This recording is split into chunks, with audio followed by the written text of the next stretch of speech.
조르주 루오라는 이태리의 유명한 세계적인 파나 미술가가 있습니다. 그분이 만든 58점의 동파나 연작이 있는데 미제레제라는 자비를 베푸소서라는 그런 작품이죠.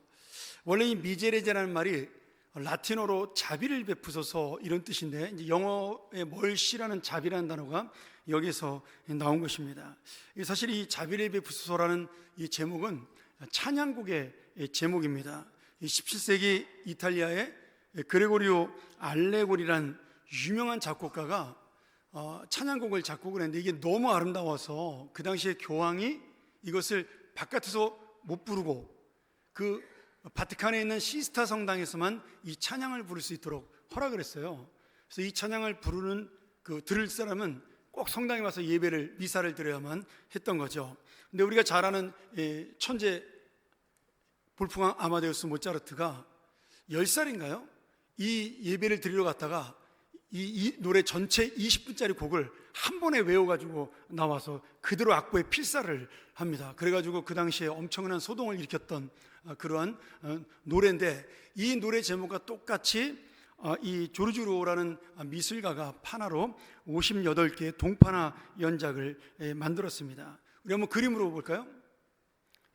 지금 58개를 다 보여줄 수는 없고, 우리나라의 전시되었던, 이게 이제 각 나라 미술관에 다 흩어져 있는데 우리나라에 전시되었던 2022년도 작품만 위에 보여줬습니다. 오른쪽에 있는 그림이 오늘 말씀의 내용과 좀 관계가 있는 내용인데요, 이 오른쪽에 있는 그 그림의 제목이, 파나의 제목이 의인은 향나무처럼 그를 내리치는 도끼에 향기를 입힌다, 이런 제목이에요. 참 제목이 멋있죠. 의인은 향나무처럼 자신을 내려치는 도끼에 향기를 입힌다. 향나무가 도끼에 넘어가서 자신은 죽은 나무가 되지만 그 향나무에 있던 향기가 자신을 쳤던 도끼날에는 남아있도록 만드는 것, 그것이 바로 참다운 의인의 삶이다. 그러면서 예수 그리스도의 사랑을, 그 은혜를 우리에게 보여주는 그런 귀한 파나입니다. 1번부터 33번까지의 파나는 예수님의 순환과 고통을 중심으로 한 신앙적인 파나고, 34번부터 58번까지는 1차 세계대전 당시의 참상과 그 당시에 소외되었던 광대 불황자, 매춘부 등의 그 약자들의 비참함을 묘사한, 그리고 그들을 사랑하고 자비롭게 안아주시는 그 하나님의 사랑을 표현하는 그런 예술 작품이다, 이렇게 볼 수가 있겠습니다. 나중에 한 번 더 우리나라의 전시회가 열리면 한번 이 말씀 기억하시고 가서 보시면 좋지 않을까, 그런 생각이 듭니다. 오늘 우리가 함께 나눌 말씀도 이런 예수 그리스도의 마음을 보여주는 성령의 열매에 대한 귀한 내용이 담겨 있습니다. 오늘 우리가 예수님의 십자가의 대속의 은혜로 하나님의 자녀가 되었다면, 그것은 분명히 나의 공로, 나의 착한 행실이 아니라 예수 그리스도의 전적인 구원의 은혜, 십자가의 복음으로 우리가 구원을 받은 역사가 일어난 것입니다. 그런데 사도 바울은 우리가 그렇게 구원을 받고 하나님의 은혜로 영원한 생명을 얻었다면 그 다음부터 우리는 하나님의 자녀로 반드시 바른 삶을 살아가야 한다. 그것이 바로 성령의 열매를 맺는 삶이다, 이렇게 말씀하고 있는 것입니다. 우리가 분명히 이 갈라디아 1장부터 4장까지 예수 그리스도의 복음으로, 십자가의 보혈의 은혜로 우리가 하나님의 자녀가 되었고 거듭난 새로운 생명이 됐다는 사실을 계속해서 강조해 왔습니다. 그런데 그렇게 하나님의 은혜를 입고 하나님의 자녀가 된 사람은 이제부터 내가 하나님의 자녀답게 하나님의 그 열매를 맺는 사람으로 살아가야 된다는 사실을 이 5장서부터 계속해서 우리에게 말씀해주고 있는 것입니다. 오늘 이 말씀을 통해 내가 하나님의 자녀로 구원의 은혜를 받은 거듭난 자로 어떤 인생의 열매를 맺고 살고 있는지 우리 한번 1년을 돌아보고요, 또한 내가 어떤 열매를 맺고 싶어 하는지 한번 또 내 삶을 돌아보는 귀한 시간이 되기를 간절히 소원합니다.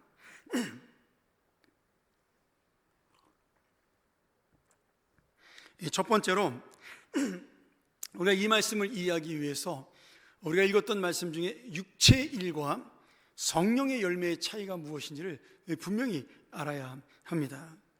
이 갈라디아서 5장 19절 상반절, 갈라디아서 5장 22절 상반절에 보면 육체의 일은 분명하니 이렇게 표현되어 있고, 22절에는 오직 성령의 열매는 이렇게 말씀이 표현되어 있어요. 그런데 왜 육체는 일로 표현하고 성령은 열매로 표현했을까요? 이 굉장히 여기서 중요한 의미를 볼 수가 있는 것이죠. 일이라는 것은 헬라어로 에르가라는 말인데 여기 복수형입니다. 우리는 그냥 일이라고 번역을 했지만 일들 이렇게 번역할 수가 있어요. 이 일들은 뭐냐면 내가 어떤 행동과 또는 어떤 생산을 해서 만들어지는 상품 또는 결과물들을 말씀하는 겁니다. 그러니까 하나하나의 어떤 물건이나 제품이 이렇게 하나씩 내가 만드는 것이 쌓여지는 것을 의미할 때 이 일이라는 표현을 쓰고 있는 것이죠. 그래서 사람이 찍어내는 사람의 욕심, 오늘 육체라는 것은 여기서 육체는 사락스라는 헬라어인데 죄악에 물든 육체를 말하는 겁니다. 헬라어로 두 가지의 육체가 있어요. 하나는 소마라는 우리가 말하는 영어로 흔히 말하면 바디라는 뜻의 육체가 있고, 지금 여기 성경에 나오는 이 사락스라는 육체는 우리가 죄를 지을 때 쓰는 단어입니다. 뭐 정욕이라든지 욕망이라든지 이럴 때 쓰는 단어인 거죠. 그래서 내가 이 육체, 욕망으로 어떤 일을 했을 때 나타나는 결과에 대해서 지금 19절부터 설명을 하는 거죠. 음행과 더러운 것, 호색, 우상숭배, 주술, 원수 맺는 것, 분쟁, 시기, 분냄, 당짓는 것, 분열함, 이단, 투기, 술취함, 방탕함, 또 그와 같은 악한 것들이다, 이렇게 설명하고 있어요. 그러니까 사람의 욕심으로 나오는 이 결과물은 이런 악한 것들만 나온다라는 것이죠. 정말 이 안에 보면 우리의 욕심이 다 들어가 있습니다. 나만 잘 되고, 나만 기쁘고, 나만 행복하고, 나만 성공하고, 나만 출세하고, 나만 복받고, 이런 이기적인 욕심들이 가득 찬 결과예요. 그런데 성령은 열매로 표현하고 있어요. 일이 아니라. 왜 그렇습니까? 이 열매의 헬라어가 이 카르포스라는 단수입니다. 헬라어로 수확하다, 맺히다 이런 뜻을 갖고 있는데 이게 단수예요.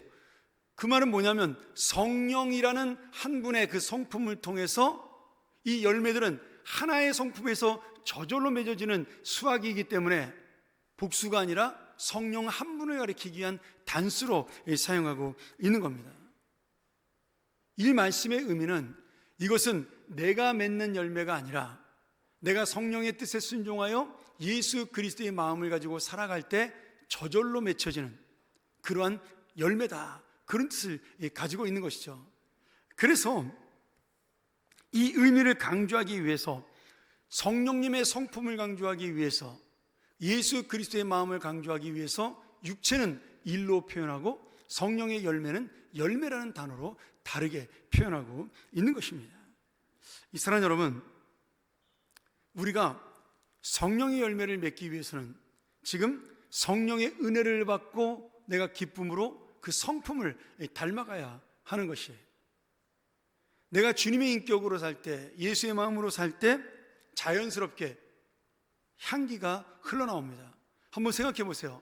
여러분, 아무리 비싼 향수라도, 뭐 세상에서 제일 유명한 샤넬 넘버 5인가요? 난 한 번도 안 써봐서 모르겠는데, 그런 향수를 할지라도 나무에서 나오는, 향나무에서 나오는 향기와 이 향수는 어마어마한 차이가 있어요. 향수에서 나오는 향기는 아무리 좋아도 시간이 지나면 그 향기는 사라집니다. 그런데 향나무에서 나오는 향기는 향나무가 죽지 않는 한 끝까지 가는 거예요. 이게 자연스럽게 그 나무에 배어있는 그 나무의 삶에서 나오는 향기와 사람이 만들어낸, 사람의 몸을 좋게 하기 위해서 만들어낸 향기와의 차이예요. 이게 바로 육체의 일과 성령의 열매의 차이이기도 한 것입니다. 오늘 여러분, 우리가 예수 그리스도의 선한 마음, 성령의 성품을 닮아가는, 그래서 나도 모르게, 나는 의식하지 못하는데 자연스러운 향나무의 향기가 흘러나오는 것처럼 주님의 향기가 여러분의 인생 가운데, 여러분의 말 가운데, 행동 가운데, 삶 가운데 흘러나와 좀 다른 사람을 적실 수 있는 그런 놀라운 은혜가 있기를 간절히 축원합니다. 두 번째로 육체의 일과 성령의 열매에서 나오는 결과를 알아야 됩니다. 우리가 세번역으로 갈라디아서 5장 24절 다시 한번 보면 이렇게 돼 있어요. 그리스도 예수께 속한 사람은 정욕과 욕망과 함께 자기의 육체를 십자가에 못 박았습니다. 여러분, 사실 여기 정욕이란 말, 욕망이란 말, 육체라는 말은 다 하나예요. 우리가 인간이 갖고 있는 죄악에서 나오는 이기적인 마음을 가리키는 것입니다. 하와가 가졌던, 아담이 가졌던 내가 하나님처럼 되고자 하는 교만한 마음, 내가 남보다 더 성공하고 싶은 마음, 이런 그것을 위해서 수단 방법을 가리지 않는 그런 마음을 가리키는 것이죠.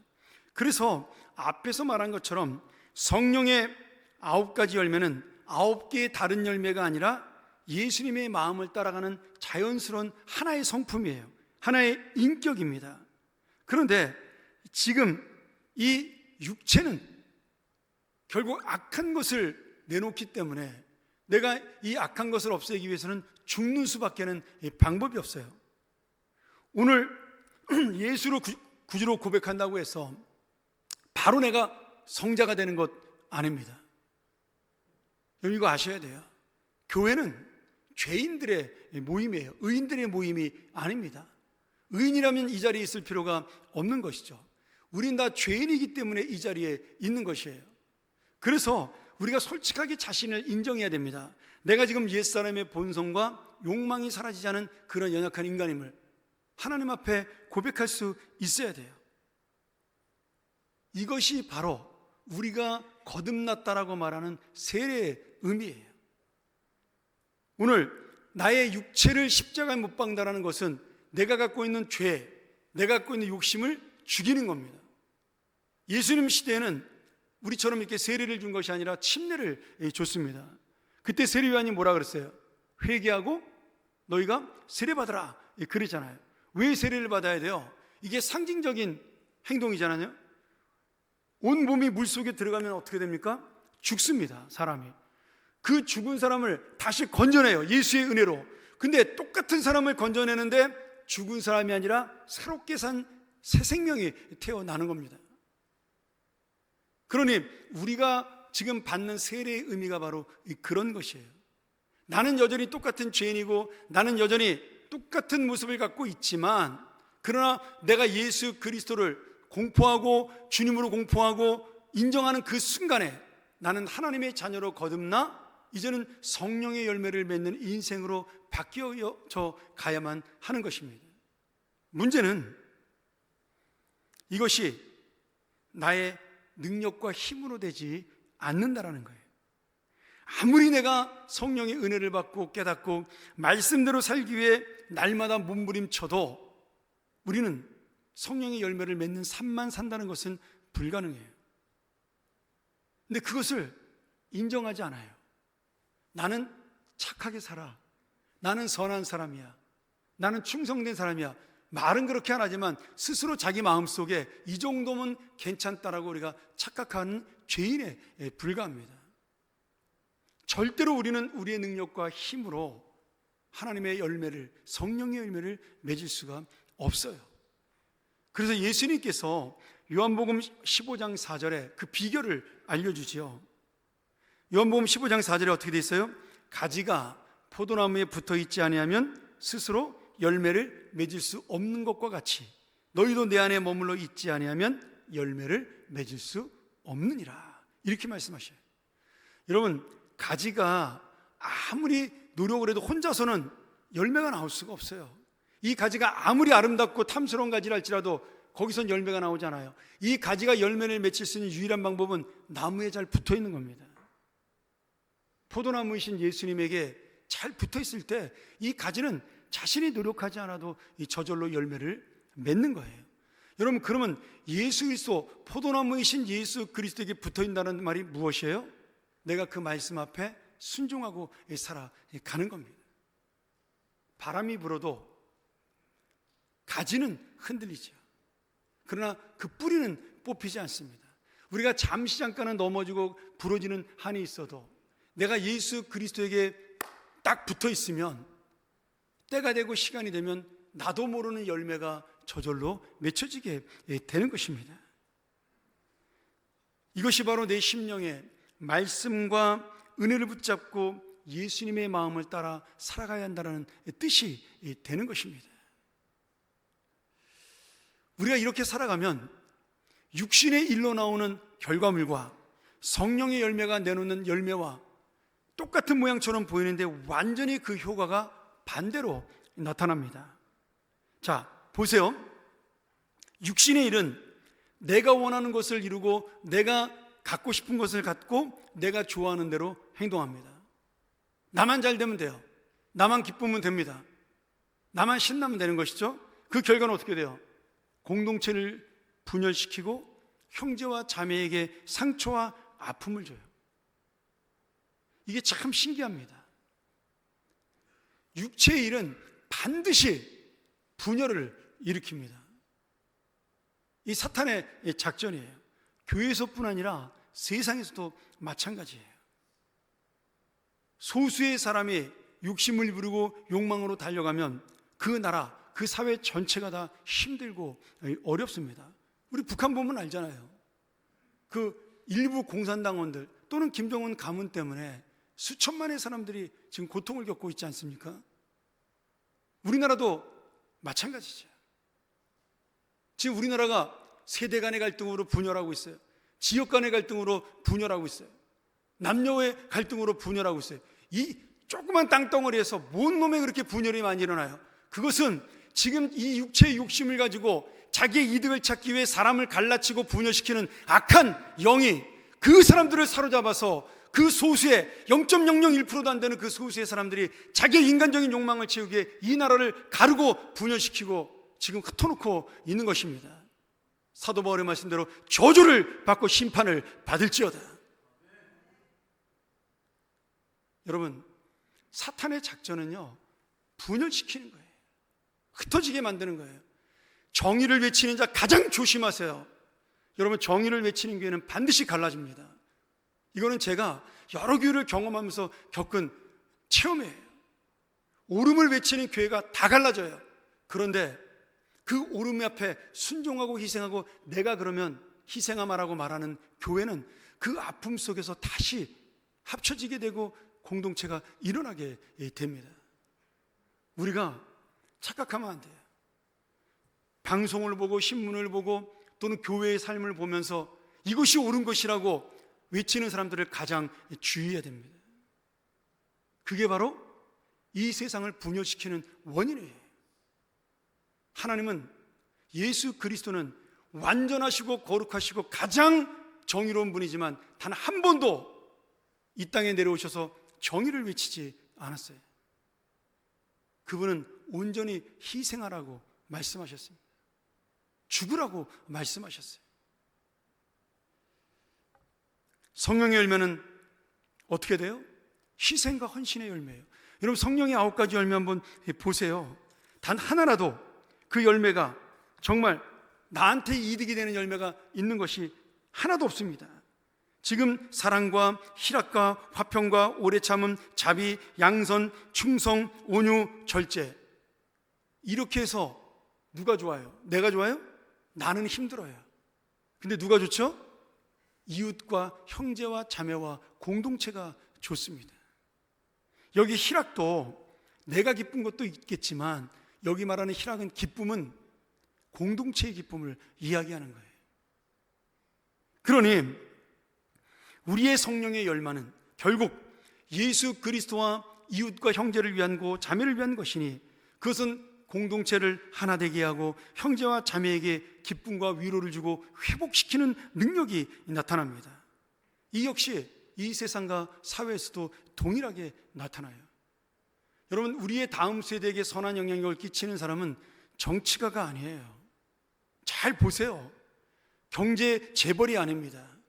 그런 사람들은 대부분 악한 영향력을 끼쳐요. 성공에 대한 욕망을 갖게 만들어요. 그런데 아무것도 아닌 사람처럼 보이지만 어떤 한 사람의 보이지 않는 희생. 오늘도 아침에 제가 잠깐 뉴스를 봤더니 그 고대 앞에서 1,000원짜리 밥으로 끝까지 손해보면서 대학생들을 헌신했던 분이 돌아가셨다고 신문에 났는데, 그런 분들의 희생이 우리들에게 열매를 맺게 하고 아름다운 마음을 갖게 하고 나도 역시 그런 삶에 대한 영향을 받게 되는 것입니다. 우리가 원하는 세상의 성공의 그런 열매들을 가지고 영향 받는 사람들은요, 대부분 악한 길로 갈 수밖에 없어요. 왜? 내 욕심이기 때문에 그렇습니다. 그래서 오늘 지금 분명하게 하나님이 말씀하시는 성령의 열매는 나의 희생과 헌신과 봉사를, 섬김을 전제로 해서 지금 성령의 열매가 너무나 자연스럽게 맺어진다는 거예요. 내가 이 열매를 맺기 위해서 봉사해, 이 열매를 맺기 위해서 희생해, 그게 아니라 희생을 하면 저절로 나도 모르는 사이에 여기저기서 그 열매들이 맺어지게 된다는 것이죠. 깊이 한번 생각해 보셔요. 우리 교회에 열매를 맺는 분은 누구인가? 그리고 오늘 정말 내가 육신의 일을 하고 있느냐, 아니면 성령의 열매를 맺느냐는 다시 한번 내 자신이 쉽게 알 수가 있는 것이죠. 지금 나의 말과 행동과 삶을 통하여 공동체와 이웃에게 어떤 열매가 맺히고 있는지 우리는 그 결과를 보면 당연히 나타나는 것입니다. 마태복음 7장 16절에 열매로 그들을 알리라. 우리가 지금은 알곡인지 가라지인지 몰라요. 그러나 하나님의 때가 되면 쓸모없는 가지들을 하나님이 모아다가 불태워버리신다라고 말씀하셔요. 이게 바로 상급과 심판입니다. 제가 참 안타까운 것 중에 하나가, 우리가 잘 먹고 잘 살게 되면서 이 상급과 심판에 대한 말씀이 교회에서 사라졌어요. 예전에는 저 어렸을 때만 하더라도 상급에 대한 이야기 참 많이 들었어요. 지금은 우리가 갖고 있는 상급의 개념이 너무 천박하기 때문에 그런 것입니다. 우리는 그저 잘 살고 부자가 되고 뭐 어떤 금은 덩어리를 받고 뭐 면류관을 쓰고 이런 눈에 보이는 상급의 개념으로 생각하니까 그거 지금 세상에서도 채워지잖아요. 지금 돈만 있으면 다 되는 거잖아요. 그러니까 교회에서 상급을 이야기하지 않아요. 여러분, 그거 아닙니다. 이 상급은 우리가 알 수는 없지만 절대로 이 세상에서 얻을 수 없는 완전한 하나님의 복이에요. 오늘 주님께서는 이 성령의 열매를 맺는 자에게 그 상급을 주신다라고 약속을 해요. 또 하나 우리가 전해지지 않는 말씀이 뭐예요? 심판입니다. 사람들이 심판을 싫어하니까 말씀을 전하지 않아요. 또 이단들이 맨날 최후의 심판 종말을 얘기하니까 목사님들이 부담이 돼서 이단처럼 그런 소리를 들을까 봐 이 심판에 대한 이야기를 잘하지 않습니다. 근데 성경은 반드시 우리에게 이 심판이 있다라고 경고하지 않습니까? 예수님도 여러 번 이야기하시잖아요. 말세에는 이 심판이 반드시 있을 것이라고. 오늘 그 심판이 어떻게 나타나요? 열매로 그들을 안다라고 말씀해요. 성령의 열매를 맺는 자는 상급으로 나아가고 이 세상의 일, 육체의 일을 하는 자에게는 심판으로 나아가는 것, 그것이 바로 오늘 하나님께서 우리에게 주시는 복음이요 진리입니다. 사랑하는 여러분, 오늘 이 말씀을 우리가 기억해야 됩니다. 문제는 우리의 연약한 육신이 정말 내 인생의 열매가 성령의 열매가 아닌 것을 맺기를 더 원한다라는 거예요. 힘드니까, 어려우니까, 십자가 지는 삶을 살아야 되니까 육신의 일보다는 내가 좋아하고 내가 만족하고 내가 편안한 일을 만들기를 원하는 거예요. 그럼에도 여러분, 이 십자가의 희생을 따라가는 자, 성령께서 원하시는 헌신을 따라가는 자, 반드시 십자가 다음에 영광의 부활이 있는 것처럼 이 성령의 열매를 맺는 희생과 헌신에도 하나님의 영광과 축복과 우리가 상상할 수 없는 놀라운 상급이 반드시 우리에게 있을 줄 믿습니다. 나를 찍는, 나를 해치는 도끼날에 정말 향기를 묻히는 향나무처럼 내가 이 땅에서 어떤 향기를 내면서 살아야 하는지, 오늘 우리의 자녀들에게 어떤 삶을 가르쳐야 되는지, 여러분 다시 한번 이 말씀을 듣고 우리 아이들의 삶 속에 성령의 열매를 맺히게 하는 내가 그런 나눔을 아이들과 가져보았느냐, 우리의 고민이 되어야 하는 것이죠. 우리 젊은 부모들이, 오늘도 우리 아기 첫맞이 나오겠지만, 우리의 젊은 부모들이 다 마음속으로 아이들을 잘 키우기 원하고 막 애지중지하고, 뭐 정말 제가 가끔은 죄송합니다. 우리 젊은 사람들 이해하세요. 과간해요. 내가 이렇게 보고 있으면 정말 이렇게 아이들 키우는 거 보면. 근데 여러분, 그렇게 아이들을 소중하게 키우면서 이 아이들이 인생에 무슨 열매를 맺기를 원하시는 거예요? 출세, 성공, 좋은 대학, 남들이 부러운 직장? 그것이 우리의 목적이고 그것이 우리 인생의 전부라면 우리 너무나 비참하고 쓸쓸하고 슬픈 인생 아니겠어요? 저 위대하고 말할 수 없는 영광이 우리를 기다리고 있는데 내가 그것을 누리지 못하고 고민하지 못하니까 우리의 자녀에게도 그 정도밖에 삶밖에 가르치지 못하는 것입니다. 오늘 여러분, 다시 한번 나를 찍는 도끼날에 예수의 향기를 묻히는 인생이 되어서 오늘 내가 원하는 인생의 열매는 무엇이고 나는 어떤 열매를 맺기를 원하는지, 또 내가 한 해 동안 맺은 열매는 무엇인지 다시 한번 돌아보며 이 나라와 이 민족을 향한 하나 되게 만드는 은혜의 열매, 이 교회를 회복시키고 하나님의 영혼들을 살리는 정말 성령의 열매를 그렇게 맺고 또 맺히기를 원하는 우리 하나님의 사람들이 되기를 간절히 축원합니다. 우리가 한번 이 시간 이 말씀 의지해서 함께 기도하면 좋겠습니다. 우리는 진흙과도 같은 인생이었어요. 먼지와도 같은 인생이었습니다. 근데 하나님께서 우리를 모으시고 우리를 붙드사 토기장이신 주님이 그 진흙과도 같은 나의 인생을 하나님의 작품으로, 하나님의 보물로, 하나님의 아름다운 예술품으로 우리를 만드시고 다시 거듭나게 하셨습니다. 내가 그런 아름다운 정말 예술적 작품과도 같은 그 항아리와 백자 속에 무엇을 담고 있는지, 그 안에 담고 있는 열매가 무엇인지, 거기서 나오는 열매가 무엇인지를 다시 한번 우리가 깨닫기를 원합니다. 우리가 이 세상의 일로 살기에는 우리가 너무나 아까운 인생이요, 정말 아름다운 인생이요, 하나님의 소망의 인생입니다. 오늘 내 나머지 인생 가운데 하늘을 뒤돌아보며 주님, 내가 맺고 있는 열매는 무엇입니까? 이 성령의 열매를 맺는 인생 되게 하여 주시옵소서. 우리의 자녀들이 무엇을 향하여 달려갈까요? 이 성령의 열매를 맺는 인생으로 그들이 살게 하여 주시옵소서. 우리 함께 기도하며 나아갑니다.